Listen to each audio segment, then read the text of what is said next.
సగటుకు సంబంధించిన problems. Averages. Average అంటే some of the quantities by number of the quantities. కొంచెం ఒక 2-3 కాన్సెప్ట్లు డిస్కస్ చేద్దాం సార్, ఎందుకంటే ఆ ప్రాబ్లమ్స్ని మనము సాల్వ్ చేయబోతున్నాం. Sum of the quantities by number of the quantities. Average is defined as sum of the quantities by number of the quantities. సపోజ్గా quantities కనుక n ఉంటే మనకేమవుతుంది సార్? SN/n. SN/1.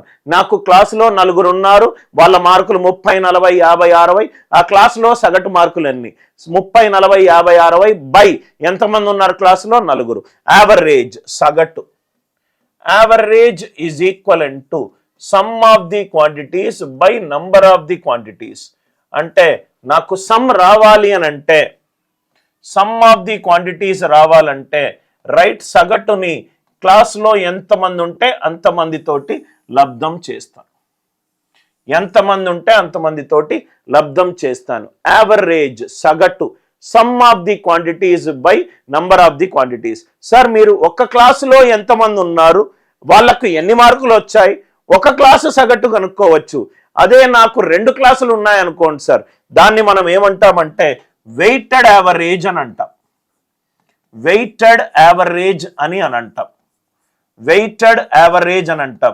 సగటు సింగిల్ క్లాస్ రైట్, ఒక ఇంట్లో ఇంతమంది ఉన్నారు, వాళ్ళు పనిచేసే మొత్తాలు రైట్, అదే మోర్ దాన్ ఒక ఇల్లు ఉంటే అప్పుడు వెయిటెడ్ యావరేజ్ వస్తుంది. Average single dimensional, weighted average more than 1 dimensional.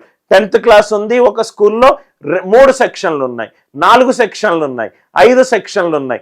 Gym ఉంది, జిమ్లో బాడీ బిల్డింగ్ ఒక డిపార్ట్మెంట్, దాని తర్వాత యోగా ఒక డిపార్ట్మెంట్, మెడిటేషన్ ఒక department.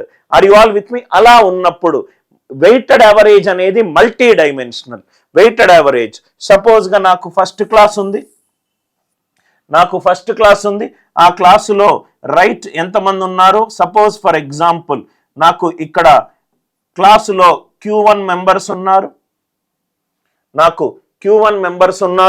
Right. P1 Q1 is combined with P2 Q2. అంటే నేను మీకు ఒక ఎగ్జాంపుల్ రూపంలో చెప్తాను సార్, ఇది ఏదైనా కావచ్చు. సపోజ్గా నాకు క్లాసులో 30 మెంబర్స్ బాయ్స్ ఉన్నారు, వాళ్ళ వెయిట్ ఏమో 50 కేజీలు. ఇంకో క్లాసులో 50 మంది బాయ్స్ ఉన్నారు, వాళ్ళ వెయిట్ ఏమో 40 కేజీలు. ఆ డయాగ్రామ్కి ఎగ్జాంపుల్స్ రైట్. నేను ఒక షాప్కి వెళ్ళాను, 68 కేజీల రైస్ ఉంది, 68 కేజీల రైస్ కొన్నాను. ప్రతి రైస్ పర్ కేజీ ధర 63 రూపాయలు. దాన్ని 85 కేజీల ఇంకో రైస్ కొన్నాను, దాని ధర 81 రూపాయలు. కంబైన్ చేశాను. సగటు అనేది సింగిల్ డైమెన్షనల్, వెయిటెడ్ యావరేజ్ అనేది మల్టీ డైమెన్షనల్ రైట్. 25 లీటర్ల పాలు ఉంది, పాలు 20 రూపాయలు. ఇంకో 35 లీటర్ల పాలు తీసుకున్నా, దాని ధర 30 రూపాయలు. ఆ రెండింటినీ కలిపాను. ఇక్కడ క్లాస్ 10th సెక్షన్ ఏలో 30 బాయ్స్ ఉన్నారు, సెక్షన్ బిలో 50 బాయ్స్ ఉన్నారు. ఇక్కడ ఒక షాపులో 68 కేజీల రైస్ తీసుకున్నాను, దాని ధర 63 రూపాయలు.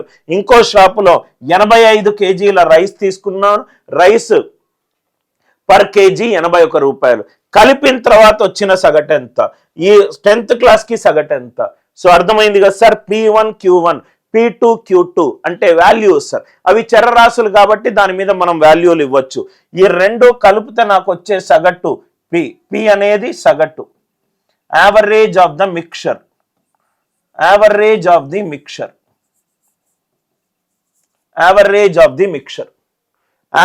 ఏంటి సార్? SN/n. n ఇక్కడ నేను Q1 + Q2, ఇది అందరికీ అర్థమైంది కదా సార్. ఎందుకంటే మొత్తం ఎంతమంది బాయ్స్ ఉన్నారు 10th క్లాస్లో? 30 + 20 50. మొత్తము రైస్ ఎన్ని కేజీలు తీసుకున్నాను? 68 + 85. 68 + 85. SN ఏంటి సార్? ఎస్ఎన్ అంటే average is equivalent to SN by N అన్న. దీని సగటు P1 అంటే SN బై Q1 అంటే దీని సమ్ ఏమవుతుంది P1 Q1. Are you all with మీ?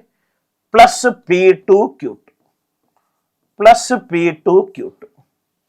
అంటే సగటు కనుక్కోవడానికి నేను యూజ్ చేసే కాన్సెప్ట్ ఏంటి సార్? సగటు కనుక్కోవడానికి నేను యూజ్ చేసే కాన్సెప్ట్ ఏంటంటే P is equivalent to P1 Q1 plus P2 Q2 divided by Q1 plus Q2 divided by Q1 plus Q2. ఈ రెండు స్లైడ్లు మీకు అర్థమవుతే ప్రాబ్లమ్స్ని ఫాస్ట్గా సాల్వ్ చేయగలుగుతారు. సార్ ఇది ఎలా వచ్చింది సార్? సగటు అనంటే some of the quantities by number of the quantities. Number ఎంత ఉంది? ఇక్కడ Q1 కేజీల రైస్ తీసుకున్నా, ఇక్కడ Q2 కేజీల రైస్ తీసుకున్నా, కంబైన్ చేస్తే Q1 ప్లస్ Q2. ఇక్కడ 20 లీటర్ల పాలు తీసుకున్నా, ఇక్కడ 30 లీటర్ల పాలు తీసుకున్నా, 20 ప్లస్ 30 50 లీటర్లు. మొత్తం ఎన్ని తీసుకున్నానో హారంలో రాశాను Q1 ప్లస్ Q2. లవం ఏంటి సార్? సమ్ కావాలంటే ఏం చేయాలి? సగటు into N, P1 into Q1. ఇదేమవుతుంది? P2 into Q2. అంటే సగటు ఏమవుతుంది sir? P1 Q1 plus P2 Q2 by Q1 plus Q2. But ఇది చేయడానికి కూడా కొంత ఎక్స్ట్రా టైం పడుతుంది. మనం ఏం చేద్దామంటే దీన్ని ఇంకా ఆప్టిమైజ్ చేద్దాం. ఈ రెండు ఎగ్జాంపుల్స్ తోటి చూపెడతాను. ఈ యావరేజ్ అనేది సింగిల్ డైమెన్షన్, వెయిటెడ్ యావరేజ్ అనేది మోర్ దాన్ 1 డైమెన్షన్. 2 కావచ్చు, 3 కావచ్చు, 4 కావచ్చు. దీని నుంచి డెరైవ్ అయిన కాన్సెప్టే అలిగేషన్. వెయిటెడ్ యావరేజ్ నుంచి వచ్చిన కాన్సెప్టే alligation. Alligation weighted average, weighted average నుంచి మనకు అలిగేషన్ వస్తుంది, అలిగేషన్ నుంచి వెయిటెడ్ యావరేజ్ వస్తుంది. ఎలా వస్తుంది సార్ అని అంటే దీన్ని క్రాస్ మల్టిప్లై చేసామనుకోండి, PQ1 plus PQ2 is equivalent to P1 Q1 plus P2 Q2. P1 Q1 plus P2 Q2. PQ1 minus P1 Q1 is equivalent to P2 Q2 minus PQ2 minus PQ2. అన్నీ ఒక Q1 అన్నీ ఒక సైడ్కి తీసుకొచ్చాను, Q2 అన్నీ ఒక సైడ్కి తీసుకొచ్చాను. నా ఇక్కడ మనకు అద్భుతమైన ఒక ఈక్వేషన్ మనకు కనబడుతుంది సార్, ఒక రేషియో కనబడుతుంది. Q1 కామన్ తీసుకుంటే Q1 into P minus P1. ఇక్కడ Q2 కామన్ తీసుకుంటే P2 minus P. Q2 common తీసుకుంటే P2 మైనస్ P. అంటే రేషియో ఏమవుతుంది? Q1 by Q2 is equivalent to P2 minus P by P minus P1. Q1 by Q2 is P2 minus P by P minus P1. చాలా జాగ్రత్తగా ఈ point వినండి. నాకు ఫైనల్గా కలిపిన తర్వాత వచ్చిన సగటు కావాలి, కలిపిన తరువాత వచ్చిన సగటు కావాలి. వెయిటెడ్ యావరేజ్ యూజ్ చేస్తా. ఏ రేషియోలో కలిపితే నాకు ఈ సగటు వస్తుంది, అలిగేషన్ యూజ్ చేస్తా. మళ్ళీ 2 సార్లు ఎక్స్ప్లెయిన్ చేస్తున్నాను. నాకు ఎంత తీసుకున్నాను, ప్రతి ఒక్కదానికి ధర ఎంత, కలిపిన తర్వాత వచ్చిన వాల్యూ కనుక్కోవాలి, సగటు కనుక్కోవాలి. నేనేం తీసుకుంటాను సార్? వెయిటెడ్ యావరేజ్ తీసుకుంటాను. నేను సగటు ఇచ్చాను నీకు. ఏ రేషియోలో 2 కలిపితే నాకు ఈ సగటు వస్తుంది. రేషియో కావాలి అని అంటే నేను ఏ కాన్సెప్ట్ తీసుకుంటాను? ఆన్సర్లో రేషియో అడిగితే అలిగేషన్ దగ్గరికి వెళ్తాను. ఆన్సర్లో యావరేజ్ అడిగితే వెయిటెడ్ యావరేజ్ దగ్గరికి వెళ్తాను. ఫైనల్ వాల్యూ కావాలి, వెయిటెడ్ యావరేజ్ యూజ్ చేస్తా. ఏ రేషియోలో నాకు ఫైనల్ ఆన్సర్ వస్తుంది, అలిగేషన్ యూజ్ చేస్తాను. ఇది ఎప్పుడు సగటేమో సింగిల్ డైమెన్షన్, వెయిటెడ్ యావరేజ్ ఏమో మల్టీ డైమెన్షన్.